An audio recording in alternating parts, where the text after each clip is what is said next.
Добрый день, друзья! Меня зовут Марьяна, и вы на канале «Вкусная еда».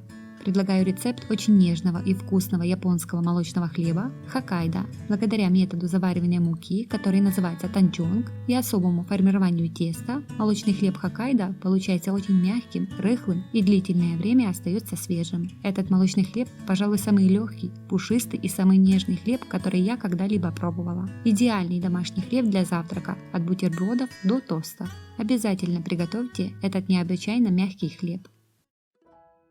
Готовим заварку танчонг. В маленькой кастрюльке соединяем воду, муку высшего сорта и хорошо перемешиваем. Ставим кастрюльку на маленький огонь и, постоянно помешивая венчиком, завариваем смесь до тех пор, пока она не загустеет. Снимаем кастрюльку с огня, перекладываем заварную массу в чистую миску и накрываем пищевой пленкой так, чтобы она легла прямо на поверхность заварной массы. Затем оставляем до полного остывания при комнатной температуре. Готовим опару. В миску наливаем молоко, добавляем сахар, сухие дрожжи и тщательно перемешиваем. Оставляем дрожжевую смесь для активации на 15 минут или до образования дрожжевой шапочки. Замешиваем тесто. В небольшой миске соединяем яйцо комнатной температуры, сахар и соль. Взбиваем смесь венчиком до частичного растворения сахара и откладываем в сторону. В большую миску высыпаем заранее просеянную муку высшего сорта и делаем углубление. К муке добавляем сухое молоко, взбитую яичную смесь с сахаром, остывшую заварную массу танчонг и подошедшую опару. Замешиваем тесто сначала деревянной ложкой, пока оно не соберется в ком. Затем перекладываем тесто на рабочую поверхность и замешиваем его руками около 12-15 минут. Чем дольше, тем лучше. Чтобы тесто не так липло к рукам, можно смазать руки и рабочую поверхность небольшим количеством растительного масла. Если у вас есть хлебопечь или тестомес, очень рекомендую ими воспользоваться для замеса теста. В самом конце замеса частями добавляем в тесто сливочное масло комнатной температуры. Тщательно вмешиваем каждый кусочек сливочного масла в тесто до тех пор, пока масло полностью не соединится с тестом. Тесто должно стать очень мягким, эластичным и немного липким. При нажатии на тесто оно должно возвращаться к исходной форме. Это значит, что его хорошо замесили.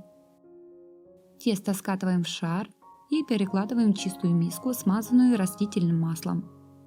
Плотно затягиваем миску с тестом пищевой пленкой и оставляем в теплом месте для подъема на 1,5 часа. Тесто должно хорошо подойти и вырасти в объеме как минимум вдвое.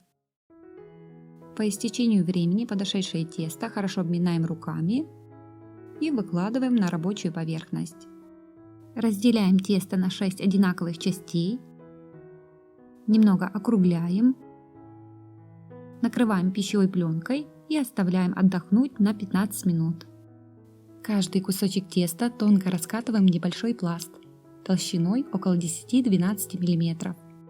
Складываем раскатанные стороны теста к центру, перекладывая друг на друга, и немного прижимаем руками. Тесто должно получиться сложенным втрое. Затем поворачиваем тесто к себе и раскатываем длинный пласт шириной, как форма, в которой будем выпекать. Аккуратно сворачиваем тесто в плотный рулет и защипываем края. Таким образом повторяем все шаги с остальным тестом. Две прямоугольные формы для хлеба слегка смазываем растительным маслом и застилаем пергаментной бумагой. Так легче будет извлечь хлеб из формы.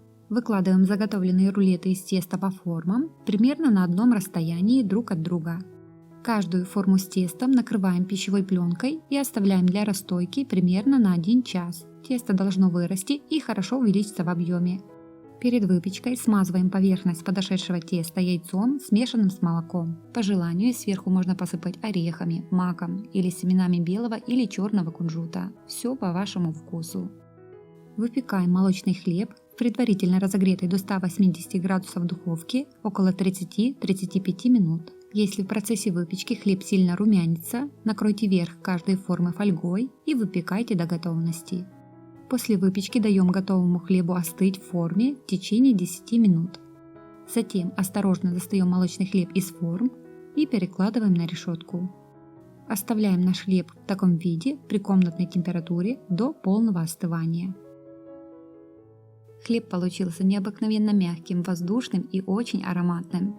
Обязательно попробуйте испечь молочный хлеб по этому рецепту, он вам очень понравится. Японский молочный хлеб Хоккайдо готов, приятного аппетита и удачной вам выпечки!